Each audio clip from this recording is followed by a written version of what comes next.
වෙනිවැල් ශරීරයට අවශ්‍ය ප්‍රමාණයේ ඩෝස් එක කැප්සූල් එකක් තුළ අන්තර්ගත කිරීම තුළ පහසුවෙන් මේ ප්‍රමාණය අපිට ලබා ගැනීමේ හැකියාව තියෙනවා. කහ භාවිතා කිරීමෙන් සමේ තියෙන නිරෝගී ගතිය ඒ වගේම තෙතමනේ රඳා ගැනීම ගතිය හිරු එළියට ඔරොත්තු දීමේ හැකියාව වැඩි වෙනවා. උණක් වෛරස් උණක් හැදුනත් එම්බ්‍රිස්සාවක් හැදුනත් මේ වෙනිවැල් ටිකක් අපි තම්බලා දෙනවා. අපි වෙනිවැල් කැප්සියුල් එක ඒ වගේම ටර්මරික් කැප්සියුල් එක ගැන කතා කරමු. මේ කැප්සියුල්ස් දෙකෙන් මොන විදිහේ ප්‍රතිඵලද පාරිභෝගිකයන්ට ලැබෙන්නේ කියන කාරණාව.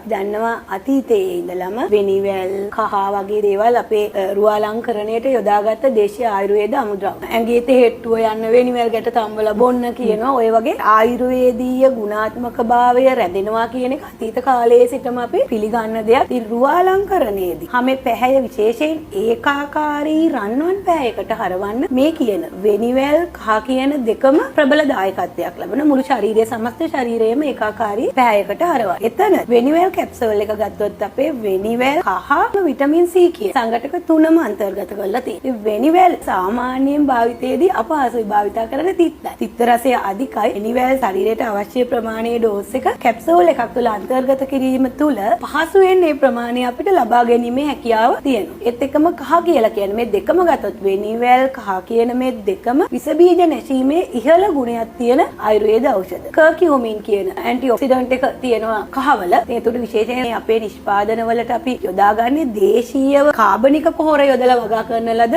කහ වර්ග තමයි යොදාගන්නේ. ආනයනික කහ යොදාගන්නේ. සම්පූර්ණ ඔබේ සෞඛ්‍ය ආරක්ෂිත භාවය 100%ක්ම රැකෙනවා කියන වගකීම අපිට ගන්නට පුළුවන්. ඊට අමතරව විටමින් C අපි දන්නවා ශරීරයේ ඉහළ ප්‍රතිශක්තිකරණයක් පවත්වාගෙන යන දායකත්වයක් දෙන. ඒත් එක්කම වයසට යෑමේදී වයසට යෑමේ පෙනුම වළක්වා ගන්න පුළුවන් හැකියාවක් තියෙන විටමින් වර්ගයක් මේ තුනම මේ වෙනිවැල් කැප්සූල් එක තුළ අන්තර්ගත කරලා තියෙනවා. එහෙම නැත්නම් ටර්මරික් කැප්සූල් එක උනත් ඔබට භාවිතා කරන්න පුළුවන්. දෙකෙන්ම ශරීරයේ ඒකාකාරී රන්වන් පැහැයක් හැරවීමට ප්‍රබල දායකත්වයක් දෙනවා. අපි කියමු ඇත්තටම කොහොමද මේක භාවිතා කරන්න කියන කාරණාව. සාමාන්‍යයෙන් අපි නිරෝගී පුද්ගලයෙකුට දෛනිකව කැප්සූල් දෙකක් නිර්දේශ කරනවා. උදේ කාලේ එක කැප්සූල් එකකුත් රාත්‍රී කාලේ එක කැප්සූල් එකත් වශයෙන් කැප්සූල් දෙකක් භාවිතා කිරීමේ හැකියාව තියෙනවා ඔබට. මේ වගේ කැප්සූල් වර්ග භාවිතයේදී ටිකක් වැඩිපුර වතුර පානය කරන්න. වතුර පානය කිරීමත් එක්කම ඔබට ඉක්මන් ප්‍රතිඵල ලබා ගැනීමේ හැකියාව තියෙනවා. අද බීලා හෙට බීලා දවස් දෙකෙන් තුනෙන් සුදු වෙන විශේෂයෙන් හර්බල් ද්‍රව්‍යවල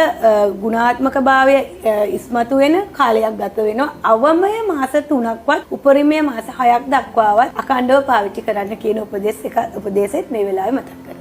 අපි කැමති වෛද්‍ය විද්‍යාත්මකව කහ සහ වෙනිවැල් වල තියෙන ආයුර්වේදමය වටිනාකම් පිළිබඳව පොඩ්ඩක් පැහැදිලි කරමු. අපි ටර්මරික් කියලා හඳුන්වන කහ ඉඟුරු කොළයට අයත් ශාකයක් විදිහට තමයි සඳහන් වෙන්නේ. කහවල විශේෂ ත්‍රිදෝෂ සාමක පිත් වර්ධක ගුණයක් තමයි ආයුර්වේදයේ ග්‍රන්ථවල සඳහන් වෙන්නේ. ඒතර කහ කියන එක අපි දන්නවා අතීතයේ ඉඳලා ආහාර පිසීමට විතර භාවිතා කරන කුළු බඩුවක් විදිහට තමයි සඳහන්. ඒ වගේම මේ කහවල අපිට පුළුවන් අභ්‍යන්තර බාහිර යන ක්‍රම දෙකටම භාවිතා කරන්න. දැන් අපි බාහිර විදිහට ගත්තොත් එහෙම සමේ ආලේප කිරීමෙන් සමේ දීප්තිමත්භාවය ළඟා කරගන්න. ඒ වගේම හිරු එළියට ඔරොත්තු දීමේ හැකියාව වැඩි කරගන්න පුළුවන්. ඒ වගේම තව සමේ තියෙනවා නම් ලප කැලැල් වගේ දේවල් ඒවා කහ ගැනීමටත් මේ කහ අපිට ඖෂධයක් විදිහට භාවිතා කරන්න පුළුවන්. ඊට අමතරව අපි කහ භාවිතා කිරීමෙන් සමේ තියෙන නිරෝගී ගතිය ඒ වගේම තෙතමනේ රඳා ගැනීම ගතිය හිරු එළියට ඔරොත්තු දීමේ හැකියාව වැඩි වෙනවා. දැන් අභ්‍යන්තරව ගත්තොත් එහෙම ග්‍රන්ථවලම සඳහන් වෙනවා අර්බුද නැත්නම් පිළිකා කියන තත්ත්වයන් මගහරව ගන්න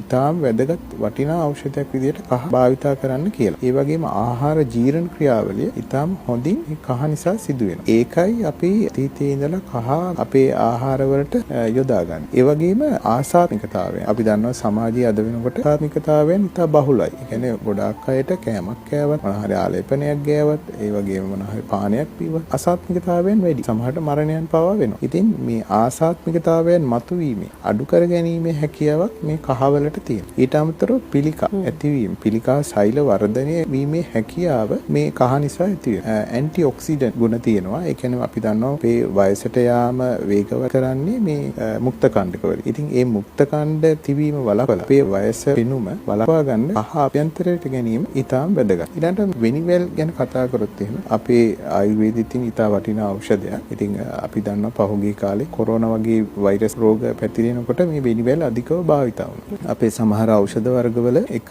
මූල ද්‍රව්‍යයක් විදිහට අපි වෙනිවැල් ගැට කියන ඖෂධය භාවිතා කරනවා. ඉතින් මේ වෙනිවැල් ගැටවල උෂ්ණ වීර්ය ඖෂධයක් විදිහට තමයි ආයුර්වේදයේ සඳහන් වෙන්නේ. මේ වෙනිවැල් ගැට අර තියෙන තික්ත කෂාය රස නිසා වෛරස් වලට ඉතා හොඳ ප්‍රතිරෝධයක් දක්වනවා. ඒකයි අපි උණක් වෛරස් උණක් හැදුනත් එම්බ්‍රිස්සාවක් හැදුනත් මේ වෙනිවැල් ගැට ටිකක් අපි තම්බලා දෙනවා. ඉතින් අතීතයේ ඉඳලා ඒක පාවිච්චි කරපු හොඳ විස බීජ නාශකයක් ඒ වගේම ප්‍රතිශක්තිකරණය වර්ධනය වෙනවා. ඉතින් තව වෙනිවැල් ගැට අපි බාහිර ආලේප කරොත් අපි සමේ දීප්තිය ඒකාකාරව පවත්වා ගන්න පුළුවන්. ඒ වගේම මේ වෙනිවැල් ගැට වලින් අපි බාහිර ආලේප කිරීමෙන් අපේ මේ දැන් චර්ම රෝගයන් නැති වෙන්නේ. ඒ චර්ම රෝගයන් කුඩා කාලේ අපි දන්නවා ළමයින් නැවීමේදී පවා මේ චර්ම රෝග වළක්ව ගන්න වෙනිවැල් ගැට තඹපුවතර භාවිතා කරන කහ වෙනිවැල් මේ සුලභව භාවිතා වෙන ආයුර්වේද ඖෂධ විදිහට චර්ම රෝග සඳහා ඒ වගේම ප්‍රතිශක්තිකරණ වර්ධනය කිරීම සඳහා ආහාර ජීර්ණය වර්ධනය කර ගැනීම සඳහා භාවිතා කරන සුලභ ඖෂධ විදිහට හඳුන්වන්න පුළුවන්.